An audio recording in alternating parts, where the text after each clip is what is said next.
सिद्धियों का तालाब या फिर सिद्धि की पोटली, भाई इसके बारे में कुछ बताओ। सिद्धियों का तालाब या सिद्धियों की पोटली ऐसी होती है कि जैसे कि मैं जाप करता हूँ, मैंने एक सिद्धि के लिए साधना की है, ठीक है, तो वो सिद्धियाँ मेरे पास जमा होने लगती है। तो बहुत सारे लोग जिनके पास सिद्धियाँ जमा हो जाती है ना, वो कोई स्थूल रूप में उस सिद्धियों को जमा करके रखते हैं। किसी पत्थर में वो सारी सिद्धियाँ डाल देते हैं, सोने के ये होते, छोटी सी प्लेट जैसी होती, उस पर रख देते, चिमटे पे रख देते, कड़े पे रख देते, किताब में रख देते और उनको बांध के वो मंदिर में रख देते और उसे पूजा करते रहते। अब किसी दौरान मान लो बंदा मर गया है, या वो उसकी साधना की जगह थी जहाँ पे वो झाड़ के नीचे बैठता था या कोई घर के अंदर करता था, अब वो किसी कारण मर गया और किसी को पता नहीं वो सिद्धि वहाँ पे, तो सूक्ष्म दृष्टि से ये देखा जा सकता है कि कहाँ पे कौन सी सिद्धि है, कौन सी शक्ति है, कौन से बंधन है। अब या तो जब जाप करने बैठते तो कभी कभी वो पोटली में से जब वो बंदा अगर उसका होल्डर नहीं है तो वहाँ से वो सिद्धि आना शुरू हो जाती है। बहुत सारे लोग ऐसे जो ऐसा बताते थे कि नदी के पास ही झाड़ है, यहाँ पे सारे लोगों की सिद्धियाँ पूरी हुई, तो लोग वहाँ जाके सिद्धियाँ करते थे। तो ऐसा होता था कि बहुत सारी सिद्धियाँ वहाँ पे अट्रैक्ट होती थी। तो ये जो पोटली वाली बात है ना, ये मैंने धाम में ना लिटरली काम किया हो, जिसमें जब हम लोग दूसरों की सिद्धियाँ मंगाते तो एक के बाद एक देवता सिद्धि वगैरह चीज़ें आती है, उसमें वो पोटली आई थी। बोला क्या है, तो मैंने बोला ये आपके लिए आई है, जिसने आपकी सिद्धि खींचा था उसके यहाँ से आई है, तो ये आप ही रख लो। उसके अंदर बहुत सारी छोटी छोटी चीज़ें थी। तो वो सिद्धियों के सब्जेक्ट में अपन बताएंगे कि क्या क्या सिद्धि होती है और उसके क्या क्या काम होते हैं। छोटा सा एग्जांपल देते तो जैसे दिया होता है, दिए का मतलब है हिदायत देना। आप दूसरे को दिया, अगर मेरी सिद्धि दिए में से निकाल के आपके शरीर में डाल दूँगा, आपको आत्मज्ञान मतलब स्पिरिचुअलिटी में स्टार्ट होना शुरू हो जाएगी। किताब होती है, किताब मेरे जितने साथ वाले ना, मैंने सबको किताब की सिद्धि दे देता हूँ मैं। किताब की सिद्धि का मतलब ये है मेरा सारा ज्ञान। अब मेरा सारा ज्ञान उसको मिल जाएगा तो ये कैसे होगा।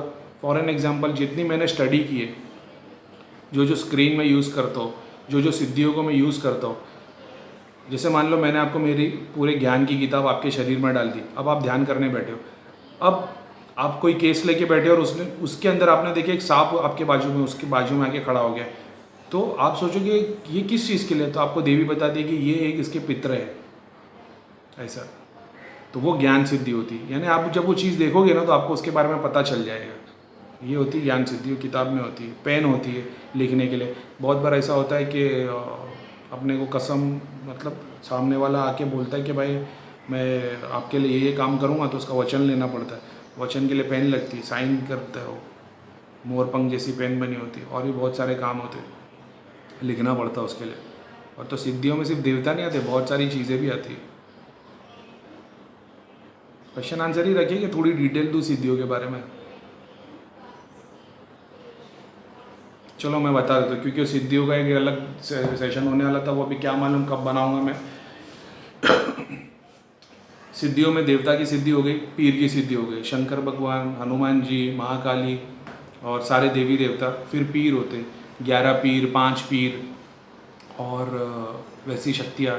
फिर होती तामसिक, बड़े बड़े जिन और अलग अलग चीज़ें, कुत्ते होते, शेर होता है, वुल्फ होते जो अलग अलग क्रिया के लिए काम होते, खेकड़े जैसे होते, स्पाइडर जैसे होते जो काम करते, गणत निकाल के लेके आते। ये ऐसे बोलूँगा तो मज़ा नहीं आएगा। सिद्धियों के लिए मैं पूरा डिटेल में एक्सप्लेन करूँगा, केस बताऊँगा कि क्या है, कैसी सिद्धि आती है, क्या होता है। होती आत्मा ही है भाई, ये बात याद रखना। सिद्धि आने, हनुमान जी की सिद्धि आने, हनुमान जी आपके बाजू में नहीं खड़े हो जाते। इन शॉर्ट बता देता हूँ, जैसे मैं ज़िंदगी भर हनुमान जी की साधना करता था, मैंने अपनी सारी ज़िंदगी हनुमान जी के नाम पे डाल दी। अब मैं मर गया, जैसी मेरी आत्मा खड़ी होगी ना, अपने आप को वो हनुमान जी के रूप में देखेगी। अब जो भी बंदा साधना करेगा हनुमान जी की, और उसका लेवल, फॉर एन एग्जांपल है, मैंने हनुमान जी की साधना करके ग्रेजुएशन तक, हनुमान जी की सिद्धि की साधना करके ग्रेजुएशन तक मैंने कंप्लीट किया।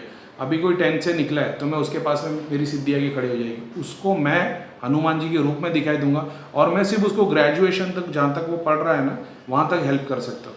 अगर वो उसके आगे और निकल गया, यानी आध्यात्मिकता में अगर वो और आगे निकल गया, तो ग्रेजुएशन के बाद वाली सिद्धि उसके पास हनुमान जी के आगे खड़ी हो जाएगी, ऐसा होगा। और ये काम करने के बाद जब उसको औखी लाइफ में अच्छे कर्म करे, बुरे कर्म करे, बुरे करेगा तो देव सिद्धि चली जाती, अच्छे कर्म करेगा सिद्धि आपके साथ रहती है। जब आप मरोगे तो ये सिद्धि हनुमान जी की, यानी मैं जो आत्मा था वो और आगे बढ़ चुकी होगी, वो और पावरफुल हो गई, ऐसा होता है। ठीक है, तो सिद्धियों का तालाब और ये जो सिद्धियों की पोटली है, ये किसी की मेहनत की ऑलरेडी पूरा का पूरा कलेक्शन रहता है। तो वो आ जाती है। उसमें वो जो सिद्धि चाहो आप आ सकती है। तो जो मतलब तो लाखों सिद्धि है, लाखों नहीं होती उसमें, उसमें वही सिद्धि होगी जो किसी ने कलेक्ट करके रखी होगी। मंत्र संख्या, साफ नियत, गुरु का आशीर्वाद, क्या चीज़ कितना मैटर करती है। मंत्र संख्या, जितना ज़्यादा मंत्र करोगे उतना आपको फ़ायदा मिलेगा। साफ नियत सबसे इम्पॉर्टेंट है, सबसे इम्पॉर्टेंट है देवता की सिद्धि के लिए, तामसिक के लिए नहीं।